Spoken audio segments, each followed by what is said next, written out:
The Witcher 3 Next Gen upgrade didn't just improve the resolution and frames per second of the game, it actually added a lot more. Not only did we also get some new content, but we also got many quality of life improvements to the game. And of course we got some new features such as the new camera positions. Now all of these changes and improvements have brought players back to the game, and actually quite a lot of players. So in today's video we're going to be talking about how the game has changed and what this means for the player base. But just before we do get into all of that, I want to let you guys know about another channel I am running. In the description below you can find a link to a channel where I cover everything related to Rockstar games. This includes the Red Dead Redemption series and the Grand Theft Auto series. And like I said, a link to that channel can be found in the description below. So please be sure to like, subscribe, and hit the notification bell so you don't miss any content just like this. Let's get into it. First of all, we're going to start with the changes that have properly changed the experience of the game. We'll start with the FPS boost. Now, if you are on an Xbox Series X and S, then you've probably already experienced this before, as there was a feature with the FPS boost on The Witcher 3 Wild Hunt's older generation version where you could get 60 frames per second. But if you're on a PlayStation 5, then you've never really experienced this before with The Witcher 3 Wild Hunt. And in my opinion,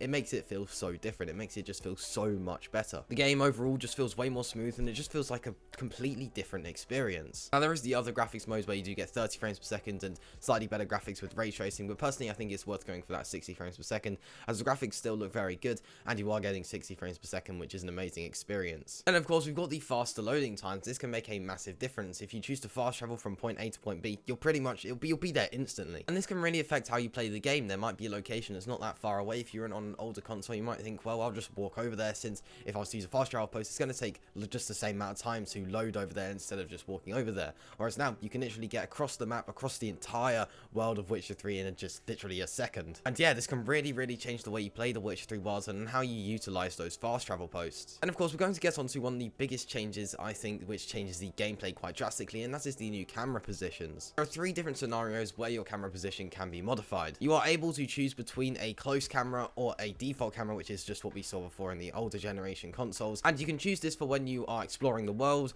when you're on horseback, and when you're in combat. So you can modify these for each of these 3 different scenarios. For example, you might only want it for when you're in combat, so you can have it so you have a close camera when you're in combat, and you just have the standard camera for when you're on roach or for when you are just exploring the world. And I think this has a massive impact on the gameplay of the game. You're literally seeing the world from a different perspective. Personally, I do really like these new camera positions. I think it creates a different feel for the game, and I think it feels a lot more modern in a way. And yeah, I just think it creates a whole new experience, and it makes the game worth playing through again. Of course, another big change is the new DLC. This isn't really a change in a way, but it's more just an improvement to the game. We've got some new content, and that's another reason to play the game again. DLC consists of a new quest, different looks for characters, and of course the new armor and swords. So, you know, nothing that major at all, but it is still some pretty cool content there, and I think it's really awesome to have, and I think it's definitely a reason to go back to the game. And now it's quite clear that this has brought players back to the game, and we're going to be using the website's Steam database to be able to see this in action, and we're going to head over there now. So here we are over on the Steam DB website, and this is where you can actually get loads of info about Steam. Now obviously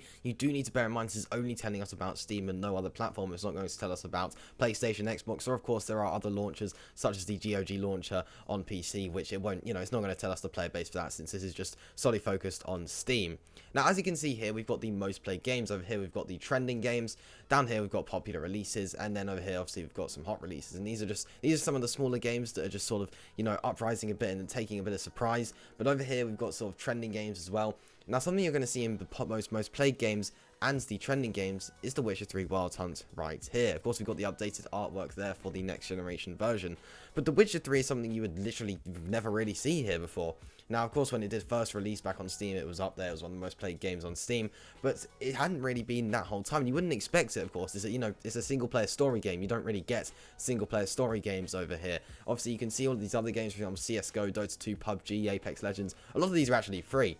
And these are all esports games, free esports multiplayer games that there's so much replayability in this. Of course, we've got Warzone here and everything like that. GTA 5, that's one of the biggest multiplayer games out there.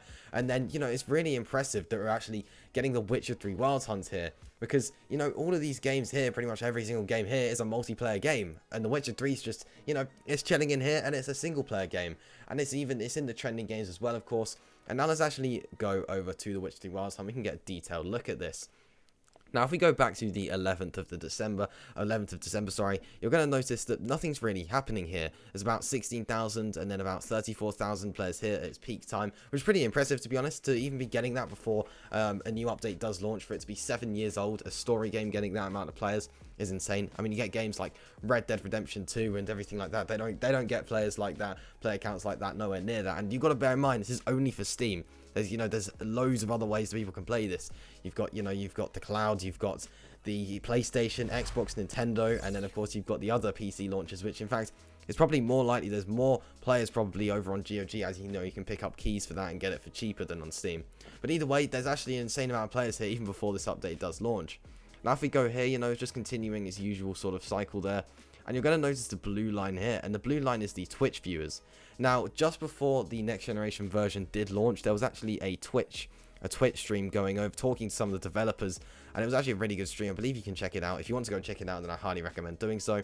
And as you can see, that actually goes above the player base. So, and then you'll notice there's a sudden, quite a big dip here in players, and this is where players are actually downloading the update. As you can see, this is where it makes the switch to December 14th when the update does launch, and that is when players go ahead and they download the update. And as you can see, this is where the Twitch stream sort of ends, and as the Twitch stream ends, it's basically as soon as the Twitch stream ends that this releases, and then we can see the SARS and spikes here in both Twitch viewers where they're watching the next generation, people play the next generation version, and of course people actually playing it. It goes all the way up here to 86,000, which is crazy. That's an insane amount of players. And then it goes here, we've got these are the peak times during the day, and it's insane, to be honest, for it to still be maintaining that. And as you can see here, we're back at 84,000, which is literally just below what it got on its launch day, which is really impressive. It's not even far off its all-time peak, which was actually 3 years ago, which is pretty impressive considering it came out a lot longer than 3 years ago. To get its all-time peak 3 years ago is pretty impressive. So the game maintains a very, very healthy player base. Most story games, they don't have a large player base, and that's to be expected because they're story games. They're not multiplayer. You play through the game and then usually you're done. But for it to be maintaining this all these years later, even with the next generation version to be getting this, is really impressive, to be honest. I didn't expect this. I didn't expect it to get into the top 10 Steam games, but it is, and it's maintained it for a while now. Obviously, at some point it will die down. That's to be expected, but even though I thought it might do just for a day, but it's done this for, it's going on for a week now, and it's pretty impressive that it's going to be able to maintain it for this long. I think that's just really impressive. It's above games like FIFA, which is a massive multiplayer game, Ark as well, which is free on Steam, which is really impressive for it to be able to get above those.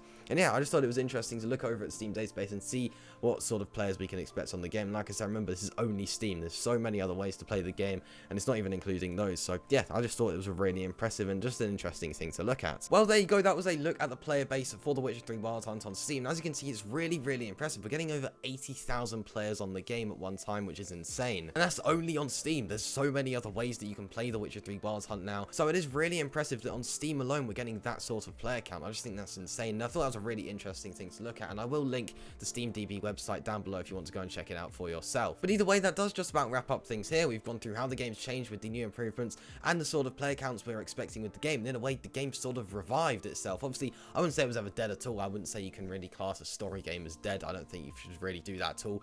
But for it to be getting that sort of player count, it's competing with most of the, major AAA online games, which is really impressive. So if you did enjoy this video, please be sure to like, subscribe, and hit that notification bell so you don't miss any content just like this. Let me know down below what you think of this free next-gen updates for The Witcher 3 Wild Hunt. Personally, I think it's pretty good. Besides the PC performance issues, I think it's a really nice free next-gen upgrade. So, I'll see you in the next one. Peace.